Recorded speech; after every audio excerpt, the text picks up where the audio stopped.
Yeah, my name's Dan Cottle. As you can see, my details are on there, so you can write them down. My job is, at the moment anyway, is Teacher Advisor for Learning Platforms. I work on the Learning Technologies Advisory team for the county, so there are about a few of us who work on that. And one of the main areas that we're dealing with at the moment is e-safety. But did you know that this year's Year 11 were born in 1993, give or take? More relevant to you will be perhaps that this year's Year 6 were born in 1999. The entire school generation, back to their earliest memories, are of having the internet. We can't get away from that. What I aim to do today, hopefully, is to do three things really in the lecture. We're going to hopefully raise your awareness of e-safety. We're hopefully going to look at and understand some of the issues for learning and teaching that you will face in the classrooms that you become teachers in. And we'll also hopefully just give you briefly some information and some resources that you should be looking at really as you plan and as you think about how you're going to address the issue with children. So to start with, I'm going to show you a video that you've probably seen before, but I'll start with it anyway because I think it's important. Because often we approach this issue from a very negative frame of mind and we think about e-safety as a very negative thing. And I want to start to challenge you as we think through these issues today, to start thinking about e-safety in a more positive light, thinking about the opportunities of the internet, thinking about how you are preparing your children for the lives that they will face in the future, for the world that they will live in, for the jobs that they will have, for the families that they will have, for the government services they will need to access, for the bills that they will need to pay, for the shopping that they will need to do, for their normal life in the future. Internet safety has got to do with all of those things.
Now, what we're thinking about then now is what particular dangers your children might face, thinking about some of the themes that were picked up from that video.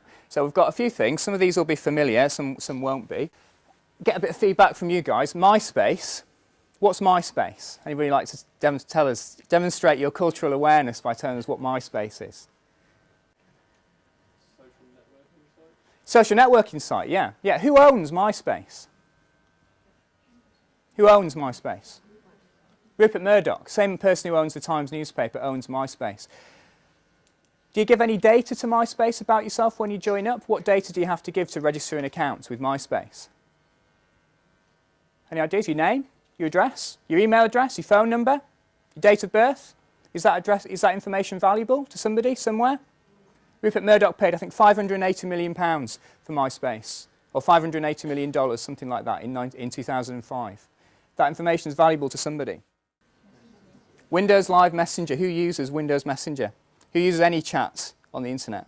What do you think the number one use of the internet among teenagers in the UK is currently? Chat. Chat. Go back to your school when you go on your next school placement and ask them if they've heard of a thing called Habbo Hotel. I'd like to bet that a lot of your children have. Habbo Hotel is very popular, especially in the kind of year 5 to year 8 type age range of children. It's a site, social networking, but it is avatar-based social networking. Does anybody know what an avatar is? Yeah. What would anybody like to share? What is an avatar? It's a cartoon representation of yourself. Yeah, it's a digital representation of yourself. You go on Habbo, you join for free, you can have a digital representation of yourself. But did you know your parents can give you credits on Habbo that you can then spend online? Money. Did you know that you have to be a certain age to join up with Habbo, but nobody checks that out? That anybody can join up. Go and try logging on this afternoon, search for it and log on. You can chat to anybody through Habbo Hotel. It's aimed at children. What about this one? What is that game? Anybody want to admit to knowing what that is? It is. It's World of Warcraft. Well done. Very good. Excellent. Excellent. I won't ask anybody to ask if they go on World of Warcraft, but this you may have seen in the news. This is the most popular computer game in the world, or at least the most popular online computer game in the world. Again, in primary school, perhaps your children may be a little young to have played this game, but maybe not. It's not, you know, it would very much depend on what they were doing. But people have died playing World of Warcraft because they've been addicted to it so badly. There was in the news a Chinese person died because they played it for something like 48 hours non-stop or something, and they died of exhaustion, allegedly, or something like that. But did you know that World of Warcraft allows you to chat and interact with other players of the game all over the world, all the time? Did you know, in fact, that the average Nintendo Wii, or Xbox 360, or PlayStation 3 connects to the internet wirelessly? Did you know that you can chat with your voice through voice over IP to virtually anybody else with an Xbox 360 or Nintendo Wii or whatever it is over the internet while you're playing the game? Did you know that? How many parents do you think know that? How many parents do you think actually understand some of the things that they're putting their children in front of on their own in their bedrooms every day? Bebo used to be the most popular social networking site amongst children in Worcestershire. It's not anymore. Bebo is aimed at younger children. So not the kind of children that you might think of, you know, like primary school age. It's aimed at sort of your early teenager type age, although I think they still maintain that you have to be 13 to get an account with Bebo. But clearly, most of the people on it are not 13. But what do you think? That's been surpassed now. That's not seen as being cool, because most kids who are 12 or 13 actually want to be seen to be older. Do you agree? Yeah? What site do you think they've moved from Bebo to? Yeah. Facebook is now the most popular social networking site amongst children in Worcestershire. What age do you have to be to sign up for a Facebook account? 14. Does anybody check? Can you chat to others through Facebook? Can you publish photographs of yourself online? Think about the issues that causes for young children who may have got an account, who may not understand the risks that they're putting themselves in by being a member of a website like Facebook. I want to ask you some questions now, and I want you to think about not only the answers for yourself, but I want you to think about the answers for the children you teach. Bearing in mind some of those sites and services that we've just thought about. Questions are that you can see: how often do you use the internet, personally, yourself? How do you access the internet? As in, what devices do you use to access the internet? Where do you access the internet? Those kind of things. What do you use the internet for?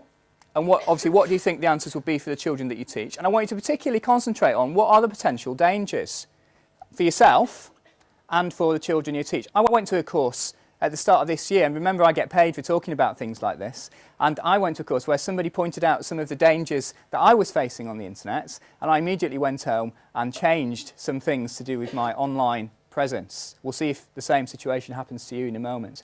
You've got about 3 minutes to chat about those questions with the people next to you, and I will expect some feedback at the end of it, so make sure you've got some ideas. How often do you access the internet? Somebody? Daily? Daily? Are you being serious? Are you children of the 21st century? Daily? Yeah, thank you. How about hourly? No? You're not quite that? You're not quite that? Next question. Next question. How many people have got a mobile phone? How many mobile phones connect to the internet? Most. How often do you access the internet? Or potentially, how often could you access the internet? How about constantly?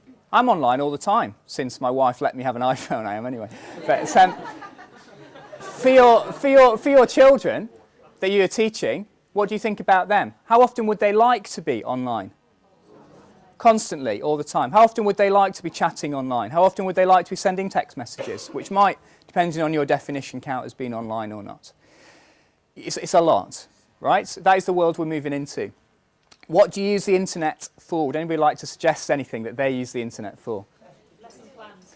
Lesson plans, yeah, very good. Yeah, lesson plans. Yeah. This is, you are going to be teachers, aren't you? Yeah, that's right. Yeah, lesson planning, very good. Yeah, anything else?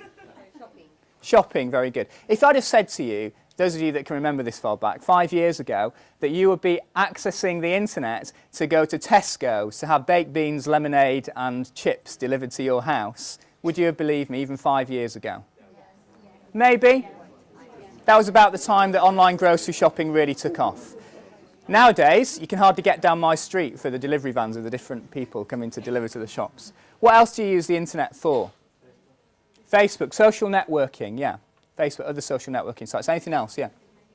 Yeah, information, research. Ask you a question just to think about, and I'm going to be doing this a lot today, just throwing things out for you. How much do you need to know about anything these days? How much do you actually need to know, realistically, about any technical subject? How much knowledge do you need to keep in your head to be an effective member of our society? How much knowledge will your children need when they're your age? How accessible will the extent of all human knowledge to this point be? Are we equipping our children with the skills they need to distinguish between what is good information out there, what is reliable, and what isn't? Are they able to criticise the information that they find on the internet? Or do they just believe that Wikipedia is true? Do they believe that whatever Rupert Murdoch tells them on the Times website is true, without thinking about it? Do they believe the BBC is a source of ultimate authority on everything?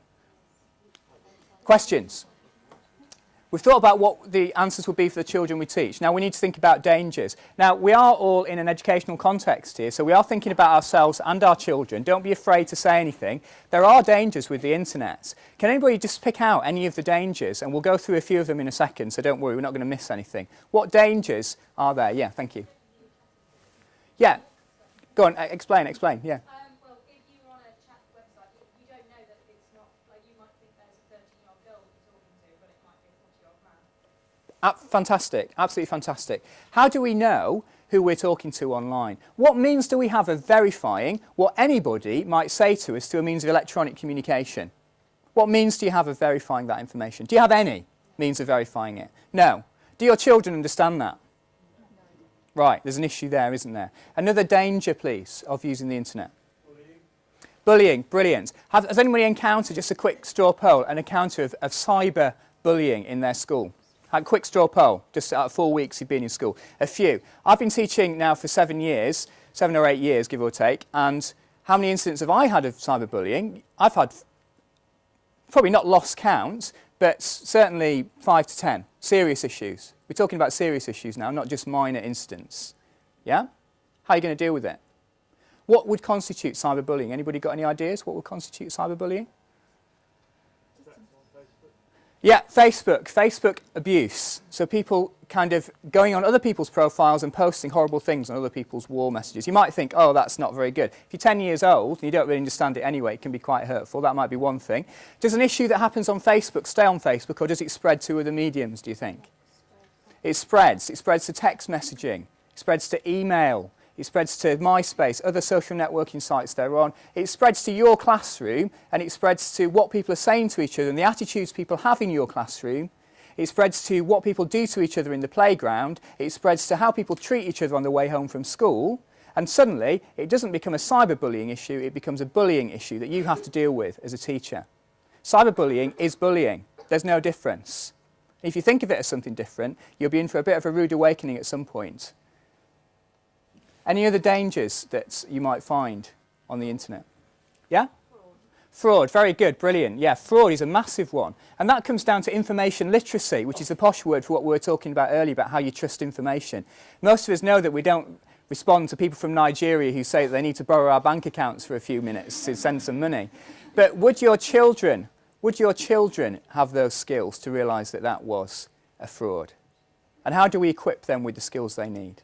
What about phishing attacks, where websites pretend to be other websites to get your card details, for example? Phishing attacks, we're not going to go into that kind of thing in a lot of detail, but that is it's an important issue that your children will need to learn to navigate in the online world. Any other dangers? There's lots more. Right, there's two there. Thank you for both of those. They're both good. Viruses and inappropriate content. Let's do viruses first. We're not going to spend ages on it. But do your children know how to protect the computers they use? Do they know how to protect them from spyware? Do they know how to reinstall Windows or something like that if they needed to get rid of the spyware on their computer? Do their parents know that? Do their parents know that if they don't do that, then some malicious person could have some spyware that steals their personal information? That is a skill that they will need in the world that we live in. Okay? Quickly, onto inappropriate content. Being slightly careful about how I say this now. I won't ask the question that sprang first into my mind. I was going to ask how many people have viewed inappropriate content on the internet, but I'll change that. And I will say, how many people have viewed inappropriate content on the internet? Straw poll, don't look at anybody else. Accidentally. As in, you've clicked an email, you've clicked a link or something like that. How many people have looked accidentally? Yeah? Most people. It is an occupational hazard of using the internet, isn't it? It's an occupational hazard. Spam filters work a little bit, but links can be bad. You know, it's an occupational hazard. How many of your children do you think have viewed something at their age on the internet that you think would have been inappropriate for them? Do you think they've accessed inappropriate content already, a lot of them? Yeah?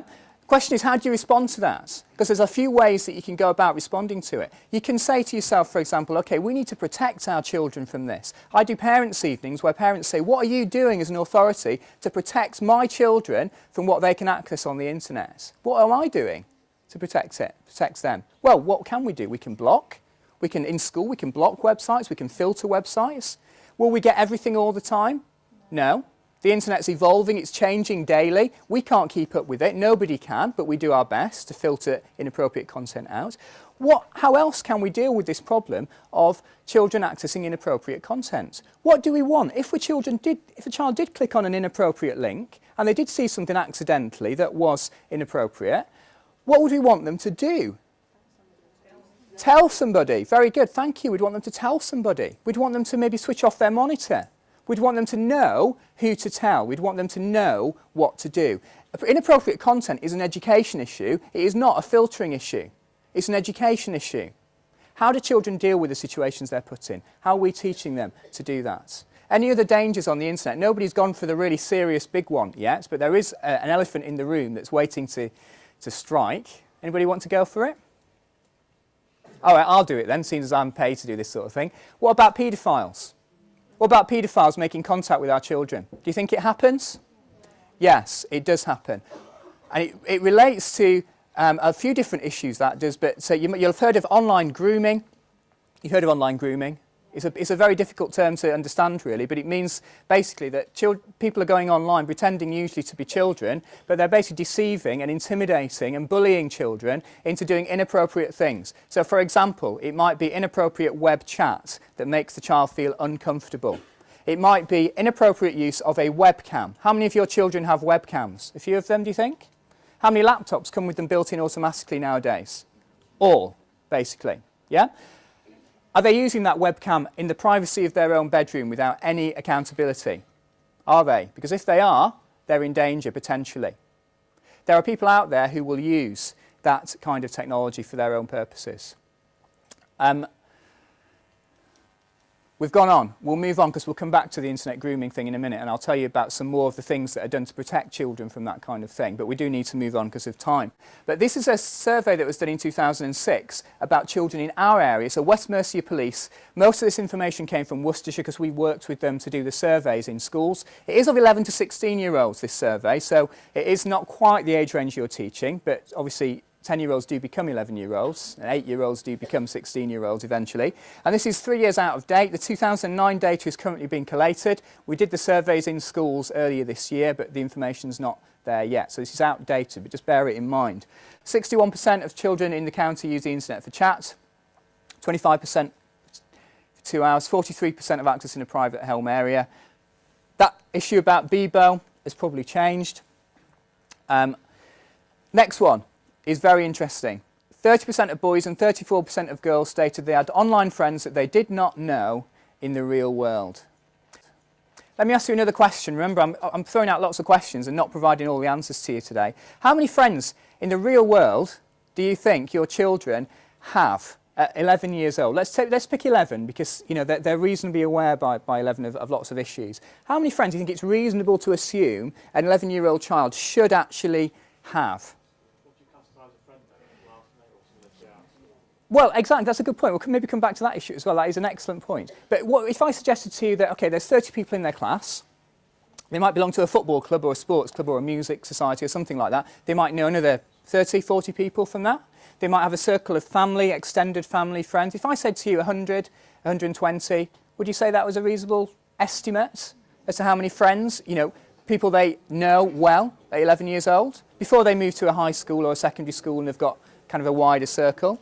If I asked you how many friends they had on Facebook or on MySpace or on Bebo, do you think some of them would answer with more friends than that?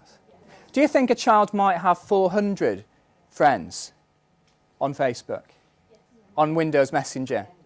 Yeah. Do you think children see it as a badge of honour, as a kind of, I'm accepted, I'm popular, to have more and more friends on MSN Messenger? They do. They do. At least 34% of girls and 30% of boys did anyway in 2006, and I suspect that figure is higher now. 24% of boys and 25% of girls stated they'd shared personal information about themselves. I thought about starting the lecture today with another stunt that sometimes works and sometimes doesn't, but giving you all a blank sheet of paper with some, well, not blank, but it just had name, address, date of birth, and just putting that out, email address, and just saying casually as you came in, oh, can you just fill in your details for me because I just need them for my work. And I bet some of you would have just done it and just put your personal details on there because you thought, I'm official, you know, I need your information. What do I need your date of birth for? Why do children think that when they have an online form to fill in, they have to fill in all the boxes? When they sign up for Facebook, why do they think they need to put in all where they go to school, their date of birth, who their sister and brother are, what schools they go to, all this information? Why do they think they need to do that? Why do you think you need to have your date of birth on your Facebook profile? Why do you think you need to have your entire educational history on there and the dates when it was? Because if somebody picks that information up and chooses to use it in the wrong way, they can. Sharing personal information, once it's shared, you can't get it back. Once it's out there, other people can do with it whatever they want. How many of you have put a photo up on Facebook or something like that and that's been used by somebody or seen by somebody that you didn't want it to be seen by? Maybe you were going out, again, I'll be careful, in the evening for a good time one time, and your head teacher sees it on Facebook and calls you in and has a conversation with you about professional conduct. Maybe you put a photograph up on Facebook when you're 15 of yourself, and when you're 35, that photograph comes back to haunt you when you apply for a job in a senior position in your chosen career? I don't know. These things happen though. Most people Google the people they want to employ these days. Most people search for them on Facebook. It's a fact of life now. Your personal information is lost from the minute you give it to somebody else. We need to be teaching our children that they should be careful what they give out. Going back to the grooming issue, if a child puts their school as a public information on a site like Facebook, a person who was trying to find out about that child's immediately got too much knowledge about that child. They know where to wait for them if they wanted to see them in the real world. Your children might be putting photographs of themselves on social networking sites in their school uniform. So even if they're not putting their information there, by looking at the photograph, you can tell from the school badge where it is and what school it is. Do your children know that these things are issues? I'll tell you about the scary thing that I had now. I went to a police conference by an organisation called CEOP, which is a Centre for Exploitation and Online Protection. It's a national FBI-style government thing that is about internet crime. And they did just a little incident with none of their special secret tools, just by using the free internet, where they just picked somebody in the audience and took 5 minutes to find out everything they could about them, just by searching Google, just by searching social networking sites. What they found at the end of that 5 minutes was where their children went to school, what the names of all their family were, dates of birth, home address, the works, photographs of them on holiday.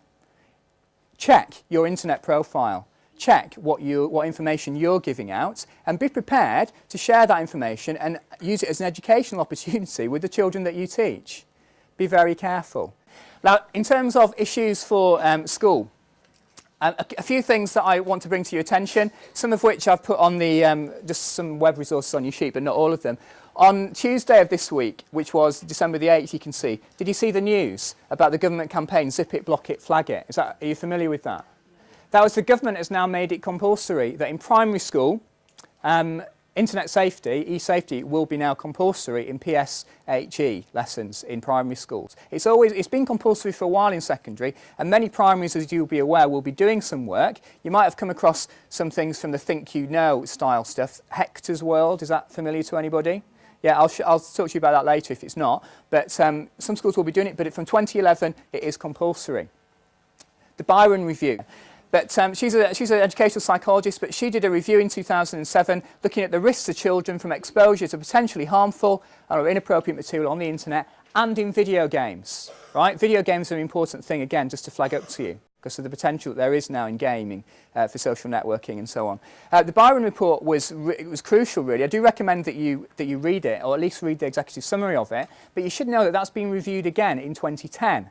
And the recommendations that Tanya Byron said should be put into place are going to be looked at to see if they've had any impact, to see what's actually being done in schools now and what's actually being done to protect children now. It's a live issue, and it's an issue that evolves over time. Get Safe Online. The government has a website called Get Safe Online, which is kind of, you can see there it says UK Internet Security State of the Nation. The government aims to pull together some services on that website so that you can see what the government is doing to protect children and everybody really online. E-safety is compulsory now in school, and a key message for you to take away from this is that it is part of our responsibility as teachers to safeguard the children that we are in charge of, responsible for. I don't know if you're aware of this, but in the new style Ofsted that came in at the start of this academic year, safeguarding is now is a limiting judgment for schools. Safeguarding is about keeping children safe. I'm sure you're aware of that, in lots of different contexts of their life. But it's a limiting judgment. What that means is if a school fails to address any issue at all within the safeguarding agenda, and you can flick your way through the Ofsted things that you can download yourself, look through it all for yourself. If they fail on any one of those things, if they're judged to be inadequate in any way on safeguarding, then no matter how good teaching and learning is, no matter how good the results are, no matter how good any other aspect of the school may be, that school is going into a category, which is a big deal for most schools. Well, for every school. Safeguarding is a limiting judgment, and e-safety is part of safeguarding. So if Ofsted could walk into a school and they find that the school hasn't got policies in place, they haven't got internet monitoring or filtering in place, they haven't got procedures for dealing with cyberbullying, they haven't got incident books for recording e-safety incidents within the school, if they find it to be inadequate, that school is in a category. It's serious stuff that needs to be thought about by every member of staff in every school. Another misconception is that e-safety is the job of the IT department in a school, or the IT coordinator, or even worse, the IT technician in a school. It's not. E-safety is the responsibility of every member of staff in a school, because every member of staff realistically will be accessing the internet and will be forming those relationships with children that allow them to educate those children about the dangers. Quickly, moving on. We're going to look at now some of the issues of teaching and learning, and I'm going to get you to do a bit of work so you can stop listening to me and start discussing some of these things with the people around you. And just to key you up for it, so I'm going to play you that video that we almost watched earlier on. Okay, very briefly then, before you do a bit of work, here are some of the risks that we've thought. The video, although it's slightly, although it's, you know, it's funny in some ways, it does highlight the key issue. If you ask parents what they're most concerned about, that is mainly what they're most concerned about. Okay, so it comes top of the list really in terms of what we're thinking about here. But so we've got that. Actually, it's number 2 on the list that I made here for you to think about. The top one on the list here, that we haven't really talked about it explicitly, but it underpins all the rest. It's a conceptual issue, and you might say, well, my children, you know, they're younger children, they don't really understand abstract concepts. I would agree with you, they don't. But the one thing they do need to understand, really, concrete reality, is that the internet is a real place, and everything they do on the internet is public. Essentially, there's nothing secret on the internet, as much as we'd all like to believe there was. Just because you do it in a private place, accessing the internet usually, doesn't mean it is private property. Most things can be intercepted, can be looked at, can be recorded by other people. The internet is public, and everything we do on the internet is subject to accountability. And children need to realise that. Children need to realise that, you know, they will always be faced with situations where they can do something wrong, just like they can in real life. But they have a choice, just like they do in real life. They can choose to do the right thing, or they can choose to do the wrong thing. And it's our responsibility as teachers to be educating them in how to behave online. So we're moving away from a culture of blocking and a culture of saying no, to a culture of accepting that this stuff is out there and giving our children the skills they need to be good digital citizens, to make the right choices in the digital world. They need to understand that the internet's a real place. Grooming, we've looked at in a slightly humorous way there, but it is a very serious issue, actually. It's a really serious issue because it happens every year. It does happen. And I'll show you some strategies later for what the government has done and what we can do to actually minimise the impacts of that and to try and protect our children, basically, from that. Cyberbullying, we've sort of covered these ones, haven't we? People lying, vices, yeah, we've sort of covered all the rest. Time for you to do some work. What I'm going to put up on the board in a couple of minutes are 3 slides. This is the first one, this is the second one, and this is the third one. I'll cycle through them slower than that when I give you time to think in a minute, all right?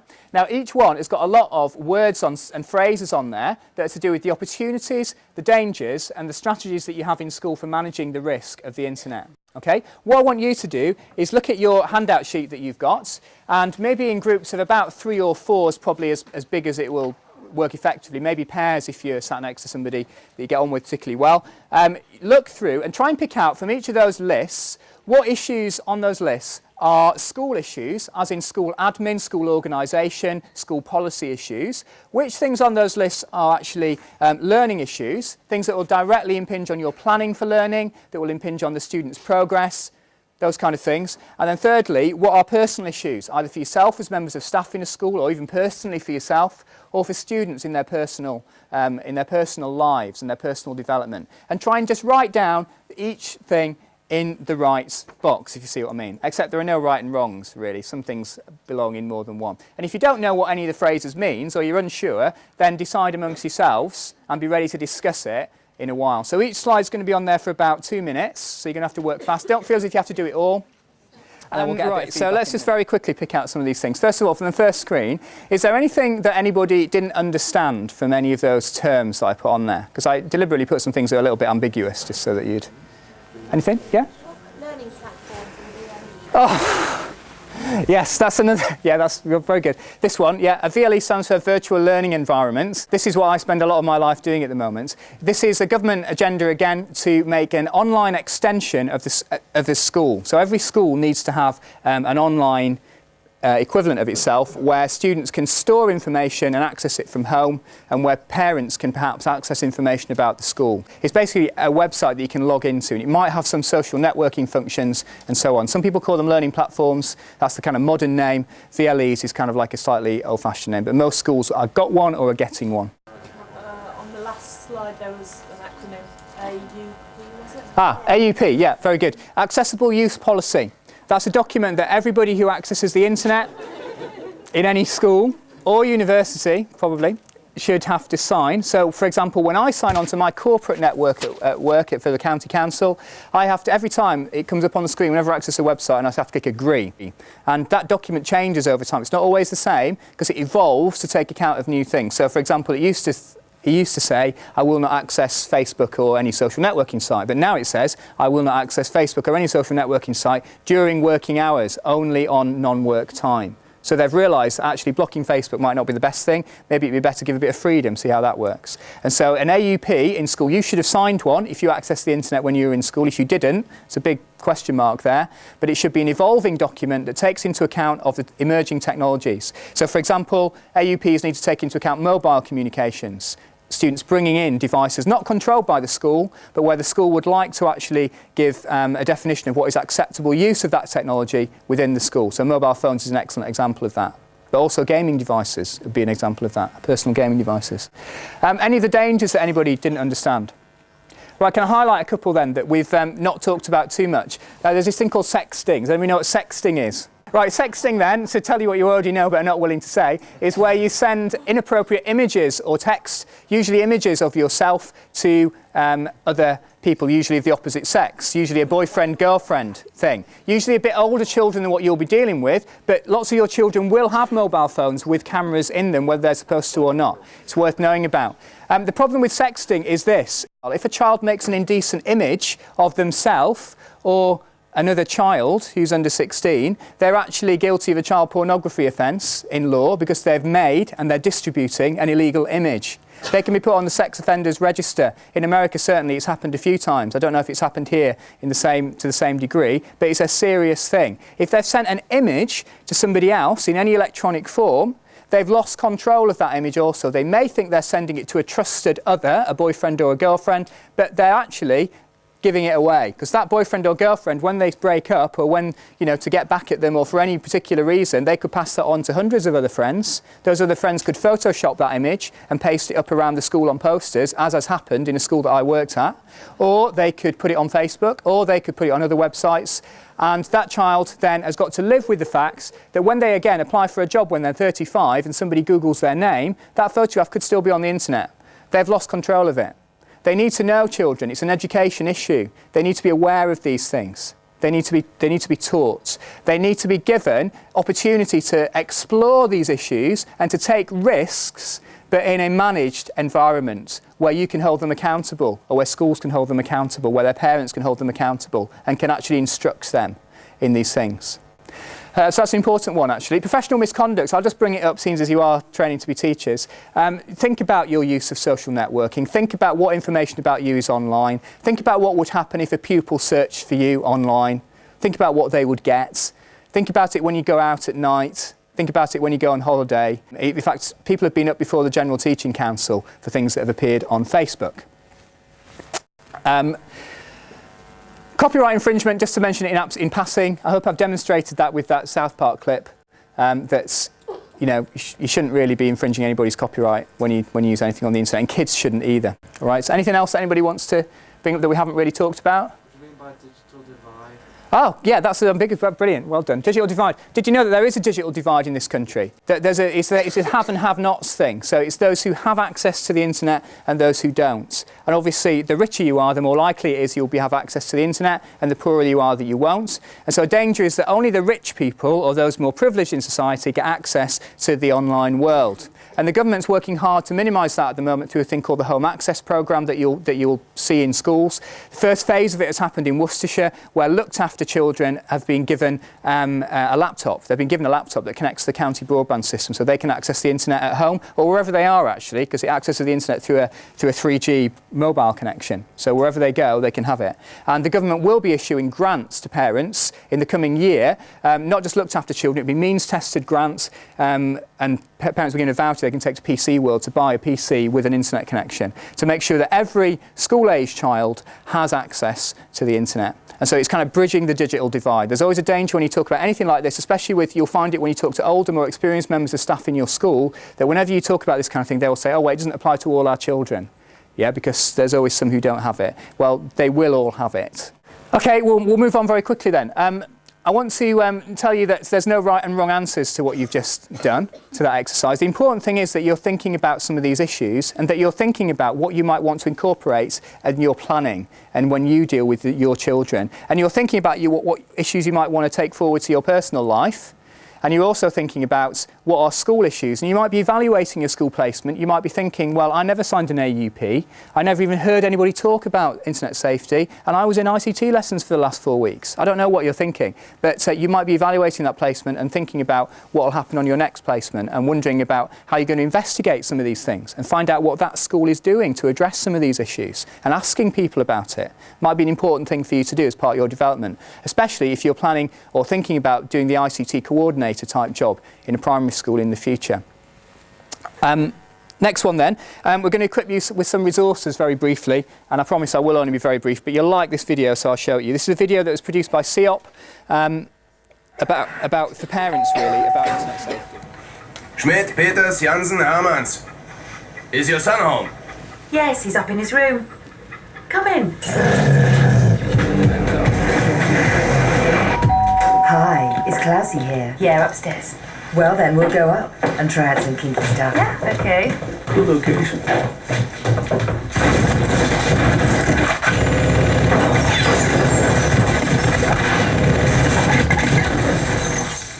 Where's Klaus?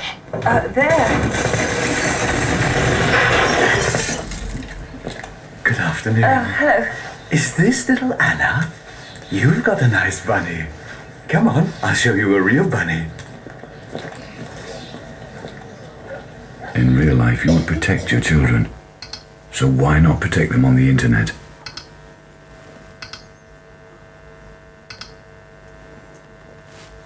Okay, that's quite a sobering piece of film actually. And if you search on the internet, I've put this, if you search YouTube for Where's Klaus CEOP, you will find a whole internet channel produced by CEOP of videos that educate children of different age groups. They've got stuff from Key Stage 1, Foundation Stage, right the way through to 16-year-olds, addressing some of the concerns that we've been talking about today. That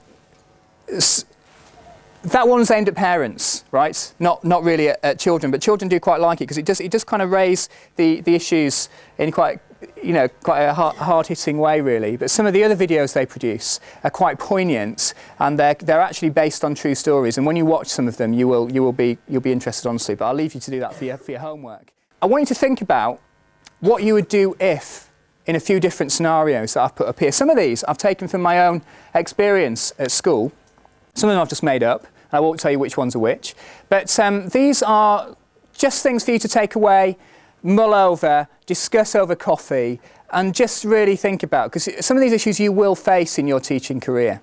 Okay? What would you do if a pupil in your Year 4 class or Year 5 class says that they've got 487 friends on MSN? Just tells you proudly, boasts to you. What would you do? Anything? Nothing? Who would you tell? What would you do if a pupil makes contact with you via Facebook? What would you do if you want your class to, you're doing a project on Greek gods and goddesses for homework and you want them to do some research for homework? Yeah, we can say what we would do there. We would not tell them to go on Google and search for Greek goddesses. It's not going to be a happy situation. Or not unless you want to answer a stream of phone calls the next day from angry parents anyway. What if some children want to post some video they took in class on YouTube? I've done that actually with kids and I've had really positive feedback. This is one taken from my experience. I put them on YouTube. I've had parents commenting in the comments on YouTube and other children commenting on it. It's a good, positive social experience. Permission. Permission is the key. Permission is the key. If parents know what they're signing up for, they're aware of the risks, they're aware of the opportunities, the children know as well, It's something to think about, but you certainly would not do it without permission. Absolutely not. You are right about that. What if you accidentally, on your school laptop, accidentally access an offensive website? Because did you know that everything you do on the Worcestershire Broadband Network in school is recorded to your machine? What would you do if you went on something inappropriate? Who to? If you don't know, think about it, right? Because you need to know. What if you discover an incident of bullying by text and online? How would you deal with a bullying incident, a cyberbullying incident? Well, I'll tell you the answer to that one. It's easy. You deal with it in exactly the same way as you deal with a normal bullying incident. There's no difference between the online world and the real world. And if there is in your school, you need to think about it. You need to think about what you're doing to address that. What if a pupil posts an offensive remark on a school forum? Sorry, you can't really read that one. So you've got a school forum, you've got a VLE, you've got a learning platform, you're having an online discussion about something. What do you do if some pupils just basically flame it and basically put all kinds of offensive, inflammatory comments on there? What do you do? Do you delete it? Do you leave it? Do you make it an educational opportunity to think about what you should and shouldn't do online? What do you do? I don't know. And what if you want to find out more about e-safety? Well, if you do, then there's some websites you can go to and have a look. They're written down for you on your handouts. How brilliant is that? Forward planning, you see. So first website, I'll just explain what these are so you know. I would like you to have a look at these because they are important, right? So think of it as, when you're wondering what to search for late at night after you've been out and you come back and do a bit of casual internet surfing, think about these websites. They're fun, honest.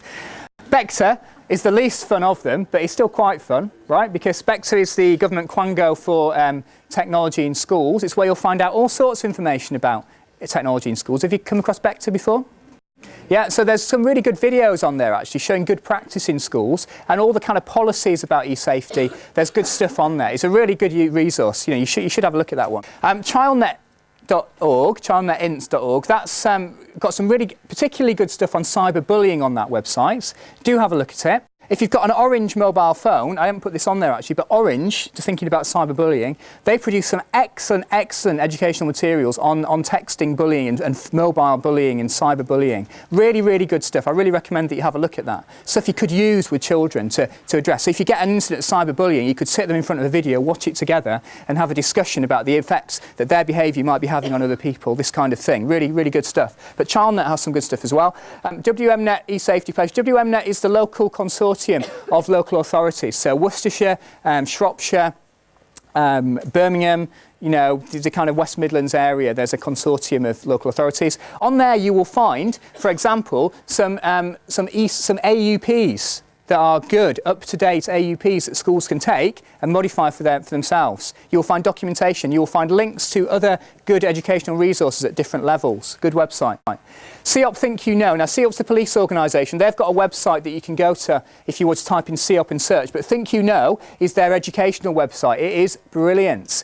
It's got resources for every stage of education, plus teachers, plus parents. Right, it's brilliant. They've got videos, they've got lesson plans, they've got screensavers so that if a child accesses something inappropriately, it can be installed on the computer. They press a button that's in the system tray and it kind of bubbles, fizz up the screen, it blocks the screen, it says, please tell a responsible adult. And, a little character swims across and this kind of thing.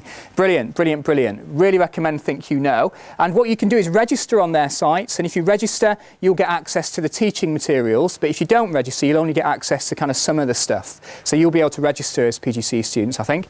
But also on the CEOP Think You Know site, you can actually become CEOP trained. So they run courses, and most schools have somebody who's CEOP trained these days, but not all do, where you can become kind of qualified to deliver internet safety training to others. And that's a really, really good professional development opportunity for some of you. Get Safe Online is the government website we talked about earlier, and the Byron review is where you can get hold of the review. It's very, very simple. Most people find the government websites hard to navigate. They're not. Look at the address. It's really, really easy. dcsf.gov.uk/Byron review. I do recommend you have a flick through it and a look at it. Okay.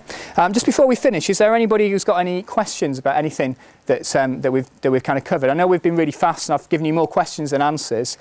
Have we got any questions or things you did think we didn't cover that we needed to mention, at least in passing? Well, if you need to catch up with me afterwards, I'll put my details back up on the screen. If you want to email about anything, or you can even Twitter. Anybody got a Twitter account? Yeah. Personal learning networks are brilliant on Twitter. Do you know anything? Can I just have 1 second? Yeah, sorry. It's been really negative so far, but if we go back to the first slide, are you familiar with hashtags on Twitter? Hashtags? Yeah? No? Put a hashtag in front of anything on Twitter. If I just go back right the way to the start, this one. So if you put a hash there and then search for that, you would find that word in any Twitter message on Twitter. But at the moment, there's this good thing going around on Twitter called Move Me On. And hash, Move Me On, all one word, is just teachers who are actually giving little tips, little Twitter tips, teaching tips. And there's loads of teachers doing it. And every day there's loads of ones. It's called Move Me On. And they're going to make a book out of it, I think. But it's some really good tips that I'd never even considered, like classroom teaching, internet ones, all sorts of things. Twitter's interesting for building like a personal learning network for yourself. But anyway, so there we go. So contact me if you've got any questions. Otherwise, have a good day. Thank you very much.